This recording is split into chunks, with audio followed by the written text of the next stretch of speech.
আজকের গল্প ডিমের ঝোল। কলমে ইন্দ্রাণী। তৃষা আজও সবার শেষে ভাতের থালা নিয়ে বসেছিল রান্নাঘরের বাইরে এক কোণে। রোজকারের মতো অমলার জন্য অপেক্ষা করছিল। কিছুক্ষণ পরে অমলা এসে একপাশে রাখা একটা বাটির ঢাকা সরায়। তারপর বাটি থেকে ডিমের ঝোলটা ওর ভাতের উপর ঢেলে দেয়। বলে, এবার খেয়ে নে। পাতে ডিমের ঝোল আর ডিমটা দেখে তৃষার চোখ দুটো চকচক করে ওঠে।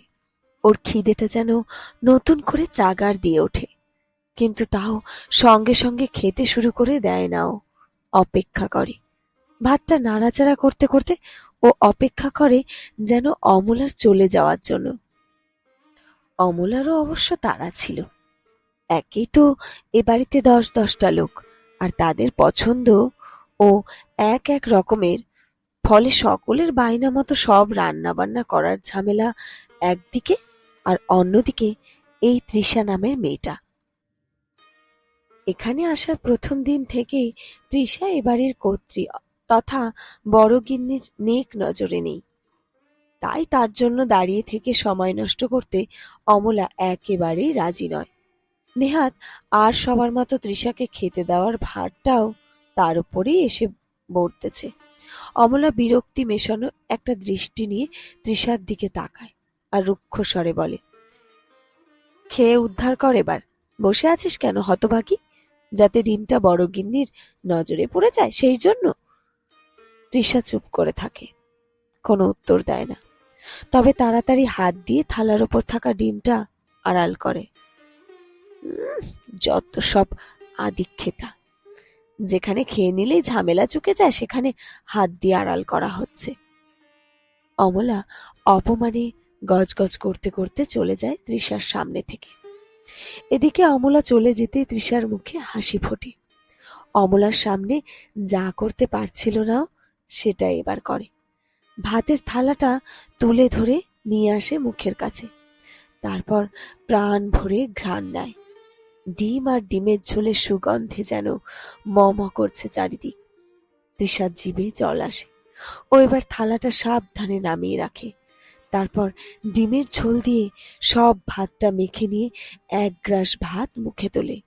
আর ডিমটার দিকে চেয়ে থাকতে থাকতে একটু একটু করে খেয়ে শেষ করে মুখের গ্রাসটা। ওর মুখে পরম তৃপ্তির ছাপ ফুটে ওঠে। এখানে আসার আগে নিজের বাড়িতে থাকতে রোজই মাছ মাংস ডিমের মধ্যে কিছু না কিছু একটা ওর খাবার পাতে থাকতো। তখন অবশ্য ডিমের ঝোল হলে ও একটু রেগেই যেত। মা কিন্তু হাসতো ওর এই রাগ দেখে। নিজের হাতে খাবারের থালা সাজিয়ে দিত। ওকে যত্ন করে বলতো, কত মানুষই ডিমের ঝোলটুকুও পায় না জানিস। যা জোটে তাই অনেক। খাবার জিনিসকে অবহেলা করতে নেই রে মা। তৃষার মায়ের কথা শুনে অবাক হতো তখন। ভাবতো, এই অতি সহজলভ্য ডিমের ঝোল এও জোটে না অনেকের। এ আবার কেমন কথা। তৃষাকে ওর মা গল্প বলে বলে খাওয়াতো।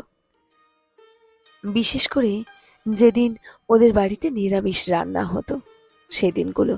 আসলে নিরামিষ খাবার তৃষা একেবারেই খেতে পারে না। বাড়িতে থাকতে মায়ের মুখে গল্প শুনতে শুনতে খেয়ে নিত কোনো রকমে। কিন্তু এখানে এখানে তো ওকে গল্প বলার কেউ নেই। হঠাৎ একটা কষ্ট দলা পাকিয়ে ওঠে তৃষার গলার কাছে। এখানে এক প্রকার বাধ্য হয়ে খেতেই হয় ওকে নিরামিষ খাবার। কারণ কারণ এখন তো ও আর বাড়িতে থাকে না। মায়ের আঁচল নেই।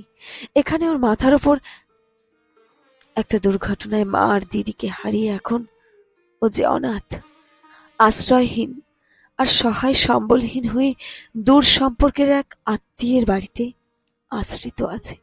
ও প্রায় 1 বছর হতে চলল। আর এই অবস্থায় ভালো খাওয়া পড়ার আশা ও কিভাবেই বা করতে পারে। তৃষার 2 চোখ জলে ভরে যায়। মাছ মাংসের পদে বাড়িতে প্রায় রান্না করা হয়, কিন্তু তাও এগুলো এখন এক প্রকার স্বপ্ন ওর কাছে। এ বাড়িতে মাছ মাংস যাই রান্না হোক না কেন ওকে সেসব খেতে দেওয়া হয় না। প্রথম দিন থেকে ওর উপর হাজারটা বিধিনিষেধ চাপিয়ে দিয়েছে বাড়ির বড় গিন্নি। তিনি কড়া আদেশ দিয়ে রেখেছেন সকলকে, বলেছেন, আশ্রিতকে আশ্রিতের মতো থাকতে হবে, যা দেওয়া হবে তাই খেতে হবে, না পোষালে সদর দরজা খোলা আছে, কেউ বাধা দেবে না চলে যেতে চাইলে। কথাগুলো মনে করেই হয়তো তৃষার দু চোখ জলে ঝাপসা হয়ে আসে। এমনিতেই তিন কুলে কেউ নেই ওর। অনেক কষ্টে মায়ের এই দূর সম্পর্কের আত্মীয়ের খোঁজ পেয়ে এখানে এসে একটু মাথা গোজার ঠাঁই পেয়েছে ও শেষমেশ।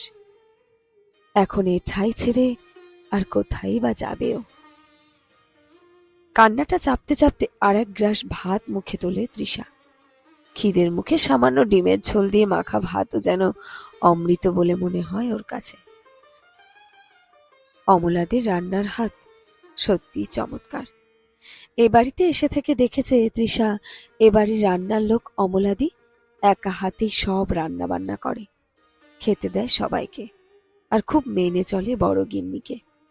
তৃষা যত দেখছে অমলাদিকে ততই অবাক হচ্ছে। একদিকে অমলাদি বড় গিন্নির আদেশ মতো সবার শেষে খেতে দেয় ওকে, বিশেষভাবে খেয়াল রাখে যাতে ওর পাতে ভুল করেও কোনোদিন মাছ মাংসর টুকরো না পড়ে যায়। আবার অন্যদিকে তৃষা সাবধানী চোখে চারিদিকে দেখে নেয়, আর কাউকে না দেখে নিশ্চিন্ত হয়।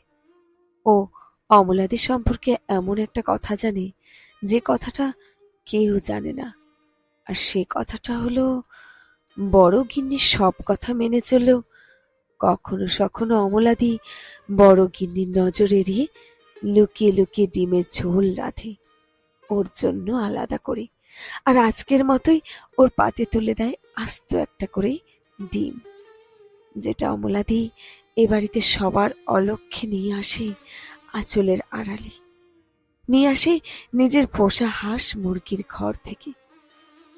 তৃষার চোখ থেকে টপ টপ করে জল পড়ে। ও তাড়াতাড়ি সাবধানী ভঙ্গিতে চোখের জলটা মুছে নেয়। অমলাদি দেখলে আবার বকাবকি করবে যে, ঠিক যেন মায়ের মতো। শেষ হল আজকের গল্প ডিমের ঝোল। কলমে ইন্দ্রাণী।